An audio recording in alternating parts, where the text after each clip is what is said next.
Di tengah dunia Antartika yang membeku, lebih dari 60 mil dari lautan, kamu akan melihat ribuan pinguin kaisar berdiri berdekatan dalam kegelapan. Mereka diam, hampir tidak bergerak, tetapi masing-masing dari mereka melindungi telur yang bisa mati hanya dalam beberapa menit jika menyentuh es. Karena itu mereka berdesakan sangat rapat satu sama lain, lapar, lelah, hampir tidak punya tenaga. Tetapi mereka tetap harus bertahan demi kelangsungan hidup generasi berikutnya. Dan jika kamu pikirkan, sepertinya hal ini mustahil terjadi. Tidak ada hewan normal yang seharusnya bisa hidup di tempat seperti ini. Tidak ada burung atau mamalia yang sanggup bertahan hampir 4 bulan tanpa makanan sambil menghadapi angin beku seperti badai. Tapi inilah kehidupan yang dipilih oleh para pinguin kaisar. Dan disinilah kisah unik mereka dimulai. Tapi adegan ini hanyalah bagian kecil dari siklus yang lebih besar yang mereka ulangi setiap tahun. Ini adalah perjalanan bertahan hidup mereka yang mencapai ribuan mil. Dan mereka juga ditemani oleh 6 spesies utama pinguin lainnya. Dan semua ini terjadi di salah satu ekosistem paling berbahaya di seluruh planet. Sebuah tempat tanpa pohon. Sebuah tempat tanpa tanah yang ditumbuhi tanaman. Tidak ada predator darat. Dan setengah tahun hanya ada kegelapan. Tapi meskipun begitu, lebih dari 12 juta pinguin kembali ke sini setiap tahun untuk bertahan hidup. Mereka berjalan di atas es, berpeleset di tanah yang membeku, dan berenang sangat jauh, hanya untuk sampai ke tempat yang sama yang mereka tinggalkan tahun lalu. Ini adalah kisah tentang salah satu rutinitas bertahan hidup yang paling sulit di dunia. Rutinitas ini dilakukan oleh burung-burung yang tidak bisa terbang di udara. Namun di bawah laut, hampir tidak ada yang menandingi kehebatan mereka. Dalam video ini kita akan mengikuti seluruh siklus tahunan para pinguin. Sebelum kita mulai, silakan like dan subscribe video ini. Itu sangat berarti bagi kami para pembuat konten. Terima kasih, dan sekarang mari kita mulai. Kita juga bisa melihat benua beku yang hampir membunuh mereka. Sebenarnya Antartika itu seperti gurun raksasa yang hanya tertutup es. Ini adalah tempat paling kering di bumi. Yang kamu lihat hanya es saja. Di bagian terdalam benua ini, salju yang turun setiap tahun bahkan kurang dari 2 inci. Dan yang unik, hampir tidak ada yang mencair. Sebaliknya, salju perlahan-lahan menumpuk selama waktu yang sangat lama. Salju itu hanya memadat dan mengeras. Dan pada akhirnya, itu menjadi bagian dari lapisan es raksasa yang ketebalannya hampir 2 mil. Saat musim dingin, suhu di sana biasanya sekitar minus 40 derajat Fahrenheit. Tapi bukan hanya dingin yang jadi masalah. Yang lebih menakutkan adalah anginnya. Seringkali kecepatan anginnya bisa mencapai lebih dari 60 mil per jam. Dan karena itu, suhu yang terasa bisa turun hingga hampir minus 100 derajat Fahrenheit. Dalam kondisi seperti ini, kulit yang terbuka bisa membeku dalam waktu kurang dari 2 menit. Tapi bukan hanya cuaca yang jadi musuh di sana, melainkan juga es itu sendiri. Es di sana tidak pernah berhenti bergerak. Es terus-menerus hancur, retak, dan berubah seiring pergantian musim. Meskipun begitu, ada beberapa jenis es di sana. Salah satunya disebut fast ice. Ini adalah es yang menempel langsung di garis pantai Antartika. Tapi meskipun begitu, es ini bisa tiba-tiba hilang hanya dalam 1 tahun. Sementara itu, ini adalah pack ice. Es ini tidak permanen dan tidak tetap di satu tempat. Sebaliknya, es ini terus terbawa arus laut yang kuat. Ada juga gunung es, yaitu bongkahan es yang terlepas dari gletser. Dan perlahan-lahan, gunung-gunung es itu mengapung ke utara sampai akhirnya mencair di perairan yang lebih hangat. Di Antartika, hampir tidak ada sesuatu yang benar-benar tetap. Semuanya bergerak, semuanya berubah. Dan di tengah dunia yang kacau ini, disinilah para pinguin memilih untuk hidup. Faktanya, disinilah koloni-koloni pinguin terbesar di seluruh planet ini ditemukan. Penguin kaisar saja, mereka bisa berkumpul hingga 10.000 burung di satu tempat. Dan saat kamu melihat mereka, kamu benar-benar akan berpikir, bagaimana mungkin ada yang bisa hidup di sini? Ini adalah jenis tempat yang seolah-olah tidak seharusnya bisa dihuni oleh makhluk apapun. Tapi para pinguin tetap bertahan di sini. Bukan karena mereka beruntung, tapi karena proses evolusi yang sangat panjang yang secara perlahan membentuk tubuh mereka agar bisa bertahan di sini. Setiap bulu mereka punya tujuan. Setiap kali mereka menyelam ke laut yang membeku adalah bagian dari perjuangan bertahan hidup. Bahkan kebiasaan sederhana mereka saling berdesakan satu sama lain. Itu adalah hasil dari jutaan tahun penyesuaian terhadap dingin yang ekstrim. Tapi sebagai gantinya, hidup mereka jadi sangat sulit. Hampir tidak ada hewan lain yang sanggup membayar harga yang dibutuhkan untuk bertahan hidup di Antartika. Sementara hewan lain melarikan diri ke tempat yang lebih hangat saat musim dingin, penguin kaisar justru melakukan sebaliknya. Justru di saat itulah musim berkembang biak mereka dimulai, pada waktu yang paling kejam di Antartika. Saat matahari menghilang dan suhu semakin turun, justru saat itulah mereka masuk lebih dalam ke benua es. Bagi kebanyakan hewan, musim dingin hanyalah waktu untuk bertahan hidup. Tapi bagi penguin kaisar, inilah satu-satunya waktu. Inilah saat di mana kehidupan baru bisa dimulai. Dan meskipun terdengar brutal, ada alasan yang tepat mengapa demikian. Ketika es laut di Antartika sudah meluas, saat itulah es menjadi cukup kuat untuk menopang koloni penguin yang sangat besar. Mereka membutuhkan platform yang luas dan kokoh, datar, tebal, dan jauh dari predator di laut. Kalau mereka menunggu sampai musim panas, es akan pecah dan anak-anak mereka akan menetas dikelilingi oleh lautan terbuka. Itulah sebabnya mereka melakukan perjalanan lebih awal. Di tengah kegelapan, barisan panjang penguin perlahan-lahan berjalan menuju ke dalam Antartika. Mereka menuju ke tempat yang tampak seperti tidak ada kehidupan jika dilihat. Sebuah hamparan luas es yang akan tetap membeku dan cukup untuk membesarkan seekor anak penguin. Dan setiap betina hanya mengeluarkan satu telur, satu kesempatan, satu kehidupan. Itulah sebabnya pemindahan telur ke penguin jantan sangatlah penting. Pemindahan itu harus sempurna, karena jika telur menyentuh es walau hanya beberapa detik, telur itu akan langsung membeku dan mati. Setelah pemindahan telur yang hati-hati itu, mereka akan berpisah. Para betina akan kembali ke laut untuk mencari makanan. Sementara para jantan akan tetap tinggal di tengah kegelapan. Mereka yang akan menjaga telur selama bulan-bulan terdingin dalam setahun. Dan disinilah ujian sebenarnya dimulai bagi mereka. Selama hampir 4 bulan, para penguin jantan hanya akan berdiri di kegelapan. Sambil tidak makan apa-apa, mereka berpuasa sambil mengerami telur. Metabolisme mereka secara perlahan melambat. Dan seiring minggu-minggu berlalu, lemak di tubuh mereka semakin menipis. Pada akhirnya, berat badan mereka hanya tersisa sekitar setengah dari berat aslinya. Bersamaan dengan itu, badai salju semakin kuat. Namun untuk bertahan hidup, mereka memiliki strategi bertahan hidup yang luar biasa, yaitu berkerumun bersama. Tapi ini bukan sekadar kumpulan biasa. Ini seperti sebuah sistem yang hidup. Seluruh kelompok bergerak perlahan bersama-sama. Mereka saling bergantian posisi agar tidak ada penguin yang terlalu lama terpapar angin dingin di pinggir. Dan yang paling menakjubkan, mereka tidak punya pemimpin, tidak ada yang memberi perintah. Seluruh kelompok bisa bertahan hidup karena gerakan mereka yang terus-menerus dan lembut bersama-sama. Di dalam kerumunan itu, suhu bisa mencapai hampir 70 derajat Fahrenheit. Tapi hanya beberapa inci dari sana, suhu udara bisa mencapai minus 80 derajat Fahrenheit. Itu artinya, hanya lapisan tipis yang memisahkan antara hidup dan mati. Sementara semua ini terjadi, setiap penguin jantan masih memegang telurnya dengan kakinya. Telur itu tersembunyi di bawah lipatan kulit khusus di perutnya. Dan jika telur itu tergelincir, semuanya akan berakhir. Itulah sebabnya mereka hampir tidak bergerak. Mereka hanya berdiri di sana setiap hari. Mereka melawan rasa lapar, angin yang sangat kencang, dan tekanan dari kerumunan yang sangat rapat. Setelah kegelapan yang sangat pekat selama berbulan-bulan, perlahan-lahan cahaya kembali ke Antartika. Angin mulai melemah, dan dari bawah bulu para ayah terdengar suara-suara pelan. Inilah kicauan pertama dari anak-anak penguin yang baru menetas. Setelah anak-anak penguin menetas, para penguin jantan hampir tidak bisa berdiri lagi. Mereka sangat kurus, sangat lemah. Sementara itu, para penguin betina masih berada di laut. Mereka terus makan dan mengumpulkan tenaga untuk saat mereka kembali nanti. Dan ketika mereka tiba, mereka melakukan sesuatu yang hampir mustahil untuk dipercaya. Di tengah ribuan penguin dengan kebiasaan seluruh koloni, mereka bisa menemukan pasangan dan anak mereka sendiri hanya dengan suara panggilan khas satu sama lain. Seolah-olah setiap penguin memiliki ciri suara khasnya sendiri. Dan hanya itu yang mereka ikuti di tengah keramaian. Ketika anak penguin sudah dipindahkan dengan aman ke induknya, barulah perjalanan terakhir para penguin jantan dimulai, kembali ke laut. Tapi bahkan ini pun masih merupakan ujian yang berat. Setelah lebih dari 100 hari tanpa makanan, hampir tidak ada lagi tenaga yang tersisa di tubuh mereka, dan tidak semuanya bisa kembali dengan selamat. Tapi bagi yang berhasil sampai ke air, mereka hampir langsung menyelam untuk makan dan memulihkan diri selama musim panas Antartika yang singkat.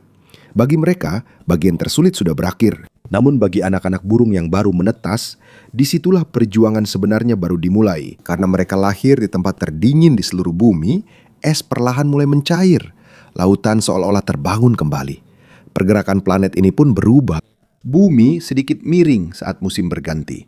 Dan perlahan-lahan, hampir seperti masih ragu-ragu, cahaya kembali ke Antartika. Awalnya tampak sebagai garis biru tipis di cakrawala yang jauh. Kemudian perlahan-lahan garis itu melebar hingga menjadi cahaya pucat yang menyinari dinding-dinding es yang besar. Setiap hari sinar matahari semakin tinggi dan semakin tinggi. Dingin tidak pernah hilang, tapi cengkeramannya mulai melemah. Bayangan menjadi lebih pendek, dan perlahan-lahan warna kembali ke benua yang membeku ini. Seolah-olah Antartika mulai bernapas kembali setelah kegelapan yang sangat panjang. Dan saat cahaya semakin kuat, es pun ikut merespons. Dulu, seperti benteng beku raksasa yang menyelimuti seluruh benua. Sekarang mulai mundur. Tepi-tepinya mulai retak, menipis dari bawah. Dan perlahan-lahan, laut merebut kembali wilayah yang dulu dikuasai musim dingin, seiring dengan mencairnya es. Ada satu lagi perubahan diam-diam yang mulai terjadi di bawah air. Karena meskipun musim panas di Antartika masih dingin, lautan tetap penuh kehidupan. Untuk pertama kalinya setelah setengah tahun dalam kegelapan, sinar matahari kembali menembus laut. Dan karena itu, jutaan tanaman mikroskopis yang disebut fitoplankton tiba-tiba berkembang biak. Mereka berkembang biak dengan sangat cepat. Kadang-kadang, sampai pada titik di mana bagian besar lautan berubah menjadi hijau yang bisa terlihat bahkan dari satelit di luar angkasa. Dan ledakan sederhana organisme kecil ini ternyata menjadi dasar dari seluruh rantai makanan di Samudra Selatan. Setelah fitoplankton, berikutnya adalah krill. Miliaran krill. Mereka kecil saja, tapi hampir seluruh ekosistem Antartika bergantung pada mereka. Waktu yang tepat sangatlah penting. Krill membutuhkan menghangatnya suhu dan mencairnya es. Predator membutuhkan krill untuk bertahan hidup. Dan penguin, mereka membutuhkan keduanya. Saat lautan menjadi lebih hidup, seluruh pesisir Antartika juga tiba-tiba menjadi sibuk. Salah satu yang pertama muncul adalah penguin Adelie. Mereka lebih kecil daripada penguin kaisar, tapi mereka cepat, berani, dan terbiasa bergerak di darat. Mereka kembali ke pesisir berbatu yang saljunya sudah mencair. Dan di sanalah mereka mulai membuat sarang menggunakan batu-batu kecil. Batu demi batu. Kadang-kadang mereka bahkan mencuri batu dari sarang lain. Sepertinya tidak pernah berhenti rebutan dan mengatur wilayah. Sementara itu lebih ke utara, penguin Gentoo datang setelah melakukan perjalanan mencari makan yang jauh di laut selama musim dingin. Mereka lebih suka pesisir yang hampir tidak ada esnya, dan mereka siap lakukan perjalanan sangat jauh hanya untuk menemukan tempat yang tepat. Siklus berkembang biak mereka lebih fleksibel dibandingkan dengan penguin lainnya. Mereka lebih cepat beradaptasi dengan lingkungan yang berubah-ubah. Setelah itu, penguin tali dagu akan muncul di pulau-pulau dan semenanjung, di mana musim panasnya singkat tapi dapat diprediksi. Mereka mendapatkan nama mereka karena garis hitam tipis di bawah paruh mereka yang mirip tali. Tapi rahasia utama mereka untuk bertahan hidup adalah waktu yang tepat. Mereka kembali tepat pada saat jumlah krill sedang paling banyak. Jika mereka datang terlalu awal, anak-anak mereka akan mati kelaparan. Jika mereka terlambat, penguin dewasa yang akan kehabisan makanan. Di Antartika, semuanya bergantung pada waktu yang tepat. Setiap sarang, setiap migrasi. Setiap penetasan telur, semuanya mengikuti pergerakan lautan. Dan semakin aktif laut, semakin banyak pula bahaya yang muncul. Anjing laut muncul di antara es yang retak. Saat mereka berburu di perairan yang baru beberapa minggu lalu masih membeku. Sementara itu anjing laut macan tutul menunggu di tepi es yang akan mencair. Mereka mengintai anak-anak penguin yang baru pertama kali masuk ke laut. Mereka mengapung dengan tenang, seperti bayangan yang perlahan mengamati setiap gerakan. Di udara, burung petrel raksasa berputar-putar di sepanjang pantai. Mereka selalu menunggu kesempatan, dan di bawah gelombang yang dingin, orka perlahan melintas. Cepat, sunyi, dan setiap gerakan mereka sangat tepat saat berburu di lautan yang membeku. Bahaya juga datang dalam berbagai cara. Cara berburu orka tergantung pada kelompok mereka. Ada kelompok yang ahli dalam menangkap anjing laut. Ada juga yang menargetkan penguin. Dan ada juga yang bekerja sama sebagai tim untuk membuat gelombang besar yang menghantam es. Sampai akhirnya mangsa mereka jatuh ke laut. Mereka adalah raja sejati Samudra Antartika. Dan saat es mencair setiap musim panas, wilayah yang bisa mereka jelajahi menjadi semakin luas. Bagi sebagian besar hewan di Antartika, inilah masa kemakmuran. Waktu singkat di mana makanan berlimpah, lebih mudah berlayar di antara bongkahan es, dan seluruh lautan menjadi lebih hidup. Namun di bagian terdalam benua, semua ini seolah tidak ada artinya. Karena jauh dari pantai, penguin kaisar masih berdiri di tanah yang membeku sambil melindungi anak-anak mereka yang baru menetas dari sisa dinginnya musim dingin. Seolah-olah dunia mereka tertinggal beberapa minggu dibandingkan dengan bagian lain dari Antartika. Dan jarang sekali kedua musim ini benar-benar selaras. Sementara di pesisir sudah musim panas, di dalam benua masih terasa seperti musim dingin. Ini adalah salah satu alasan mengapa kehidupan para penguin di Antartika sangat beragam. Bukan hanya biologi yang menentukan bagaimana mereka bisa bertahan hidup, geografi, pergerakan es, dan perubahan cahaya yang mengendalikan hampir setiap kehidupan di tempat ini juga berperan. Dan apa yang akan terjadi selanjutnya pada seekor penguin juga tergantung pada tempat yang dipilihnya untuk tinggal. Dan salah satu contoh paling ekstrim dari hal ini dapat ditemukan di pulau-pulau terpencil yang berjarak lebih dari 1.000 mil dari Antartika. Sebuah tempat di mana musim panas tidak hanya sekadar kembali, tetapi seolah-olah meledak dengan begitu banyak kehidupan. Ini adalah South Georgia, sebuah pulau sub-Antartika yang hampir terasa terlalu ramah jika dibandingkan dengan benua brutal di selatannya. Musim panas di sini lebih panjang, makanan lautnya lebih melimpah, dan bentuk dasar laut di sekitarnya juga unik. Karena itu, begitu banyak nutrisi dari dasar laut naik ke permukaan. Arus dingin dan arus yang lebih hangat saling bertabrakan, dan air laut yang dalam terus bergerak naik ke atas. Hasilnya, ini adalah salah satu lingkungan laut yang paling produktif di seluruh bumi. Seperti prasmanan raksasa, makanan untuk semua predator, pemakan bangkai, dan burung laut di sekitarnya. Dan di tengah semua ini, di pantai sempit yang disebut St. Andrews Seabed, terdapat salah satu koloni penguin raja terbesar di planet ini. Jika dilihat dari kejauhan, seluruh tempat ini tampak seperti karpet bergerak berwarna hitam, putih, dan emas. Tapi ketika kamu mendekat, disitulah kamu benar-benar merasakan betapa besarnya tempat ini. Lebih dari 1,5 juta penguin raja berdesakan di pantai, di dataran, bahkan di lereng-lereng dekat gletser. Mereka saling memanggil satu sama lain sampai terdengar seperti kekacauan. Suara seluruh koloni terdengar seperti raungan logam yang sangat keras. Ribuan induk dan anak-anaknya secara bersamaan saling mencari di tengah kebisingan. Dan ini sangat berbeda dengan dunia penguin kaisar yang kita tinggalkan tadi. Penguin raja tidak berbaris masuk ke dalam benua. Mereka tidak mengerami telur di tengah kegelapan sambil bertahan melawan badai salju di dalam kerumunan. Strategi bertahan hidup mereka berpusat pada satu keunggulan sederhana. Mereka tidak pernah kehilangan akses ke laut. Makanan selalu dekat. Mereka berkembang biak langsung di tanah. Tidak ada es, tidak ada hamparan es, dan tidak ada tantangan bertahan hidup musim dingin yang brutal seperti yang dialami oleh penguin kaisar. Sarang mereka sederhana saja. Hanya ruang kosong kecil di tengah koloni yang sangat padat. Tapi meskipun lingkungan mereka lebih mudah, mereka justru membesarkan anak-anak mereka dengan lebih lambat. Butuh lebih dari 14 bulan sebelum seekor anak penguin raja tumbuh dewasa sepenuhnya. Kadang-kadang bahkan ada pasangan yang melewatkan musim berkembang biak karena waktu membesarkan anak mereka sampai ke musim berikutnya. Sementara anak penguin kaisar menetas dan belajar bertahan hidup dengan lebih cepat, anak penguin raja kadang-kadang baru mulai menumbuhkan bulu dewasa pertamanya. Dan siklus panjang ini hanya bisa berjalan karena satu hal penting yang tidak bisa diberikan oleh Antartika sendiri, stabilitas. Di Georgia Selatan, laut terbuka hampir sepanjang tahun, dan di sebagian besar musim, makanan masih cukup untuk seluruh koloni bertahan hidup. Iklim di Georgia Selatan memang lebih stabil dibandingkan di Antartika. Itu tidak berarti hidup di sana aman, karena seluruh koloni penguin raja seperti sebuah kota yang hidup, penuh sesak, bising, dan selalu ada aktivitas tanpa henti. Penguin dewasa saling mendorong saat mencari ruang, berebut tempat. Sementara itu, anak-anak penguin membentuk kelompok besar yang disebut creches. Kelompok anak penguin yang berbulu tebal dan berwarna coklat ini berdesakan, sementara orang tua mereka pergi ke laut untuk mencari makanan.